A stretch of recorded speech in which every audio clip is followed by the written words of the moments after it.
Okay, so my name is Jose Garcia. This is my digital sport historical autobiography. So, who am I? Again, I am Jose Garcia. I am from the States, originally born in Colorado, moved to California, and kind of the sports that I engaged with growing up mainly was combat sports like jiu-jitsu and wrestling. As a younger child, I didn't really participate in many physical activities or kind of sports in general. Growing up in a Mexican household, we didn't really have many kind of sports that we watched, so we didn't even really have like a team. I didn't really grow up watching any sports like any like my friends did who watched like football, soccer, basketball, all those types of sports, or like even have teams today. Even today, I still don't watch any sports like basketball or baseball or anything. So kind of going into more combat sports, using kind of finding an outlet for self defense. Got bullied in like middle school and elementary school, and I kind of wanted to find like an outlet.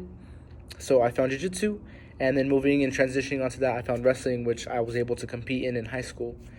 And the role that like wrestling played in my life was it it allowed me to find a place where I felt like I belonged, which was a big thing. I felt like I fit in because growing up, I wasn't really the first pick. I was more of like, I didn't get picked at all. So, again, like it gave me like a place to build discipline, definitely built my character and the, like a strong mentality, I would say. And those are still like things that I carry with me today, and I kind of still base a lot of like my overall disciplines on like my strong mentality, my ability to persevere through things. And I feel like I wouldn't have been able to learn that through any other sport besides wrestling. Because wrestling, it's a grueling sport. Like not only like is it a really physically demanding but also mentally demanding. And I feel like that's not typical in other sports. Like yeah, like football's pretty difficult of a sport, so is baseball, but the things that kind of go into wrestling, like weight cutting, year round, like yearly wrestling year round, and kind of just like the main physicality of wrestling, kind of built that upon me. So social historical conditions that allowed me to play. Obviously, it's a very masculine sport, so it kind of like fit in. I'm a male. I'm kind of masculine, so I kind of fit in with that. In another aspect, like my friend Caitlin, she was a female, so kind of like conditions that didn't allow her to kind of participate in the same kind of way that I did was because she was female.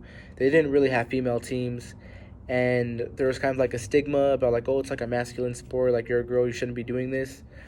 Um, and she was like all about that, right? So kind of how were these conditions in a broader society, again going into like just sexism in general and kind of like the gender bias of it. They would like tell her like, oh, like you shouldn't be wrestling, like you should be cheerleading or something like that.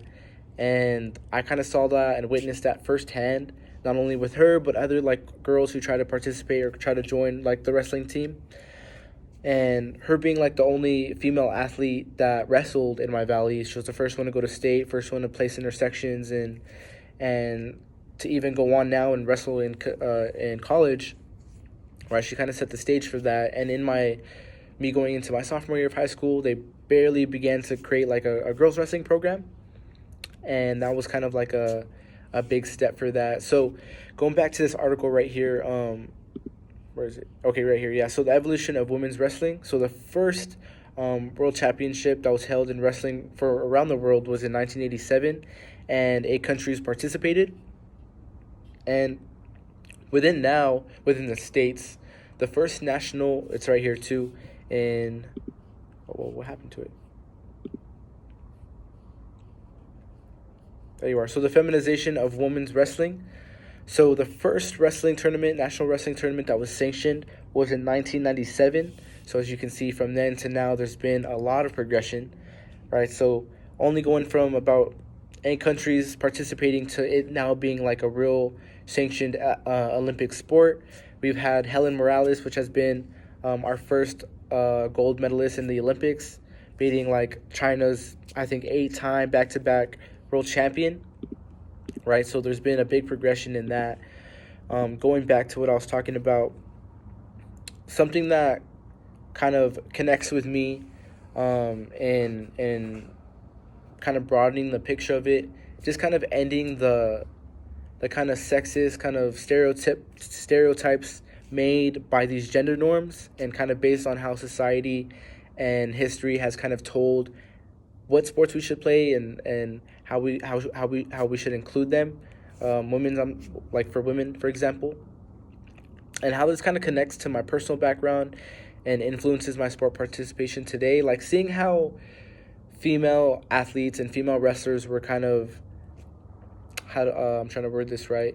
Seeing how female athletes and female wrestlers were kind of stigmatized, like being like they wouldn't be able to compete with males, or they shouldn't be able to practice with us or run with us.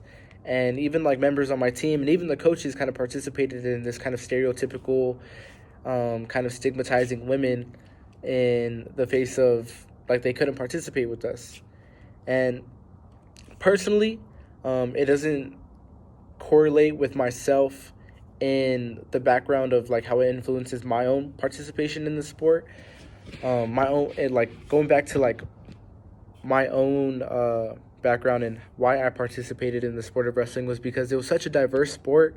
The thing that I feel like I fell in love with and that I love still today about wrestling is that it's so diverse, right? So it doesn't matter what size you are, what shape you are, what the color of your skin. Still kind of getting over like the biological kind of move of it. It's kind of like being more female inclusive.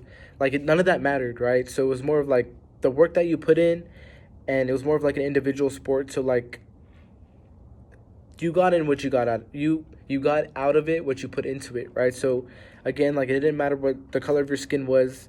It didn't matter if you were Latino, white, Hispanic, Asian, Black. If you put in the work and you like set those goals for yourself, like you could accomplish them within the sport. There was nothing holding you back, and that's what I really loved about like these types of combat sports, right?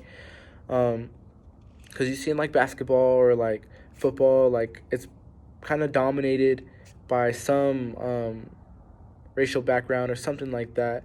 And in wrestling, like it's such a diverse culture. Like that's what kind of really drew me to it, and what continues to draw me to it.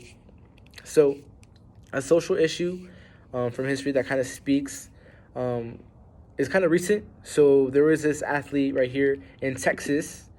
She is biologically a female transitioning into a male. She took steroids to help with that transition, and she wanted to compete with males, right? And because of Texas regulation and rules, she wasn't allowed to.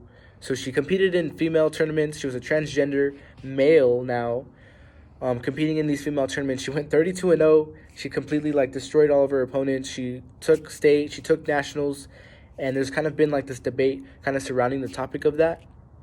And that's kind of been a big topic of whether males should compete against female wrestlers, or even like in like UFC, in combat sports, and boxing, and any of that type of sport besides jiu-jitsu. Because jiu-jitsu is kind of like a fair game, but and kind of the topic of that's been like a real big issue within all sports, right? Not just wrestling. So that's kind of like the big connection that I've managed to make from it. And how does it affect my sport or my physical activity participation? It doesn't, right? But I've seen how it can affect others, like my teammates. So that's kind of what really draws me to it. So kind of like a review. The main issues that kind of revolve wrestling, but not only wrestling, but all sports in general, is kind of the sexism that plays and the gender roles that play into male and masculine dominated sports, and how kind of getting over the stereotypes of like women should be playing female sports, or what's the word? Not masculine, but feminine sports, and how kind of making that transition to like women can, participate in these sports and even eventually participate against male athletes. So that's my 2 cents on that, and what I've kind of been able to gather for the information that I've been researching. So that is my digital sport historical autobiography.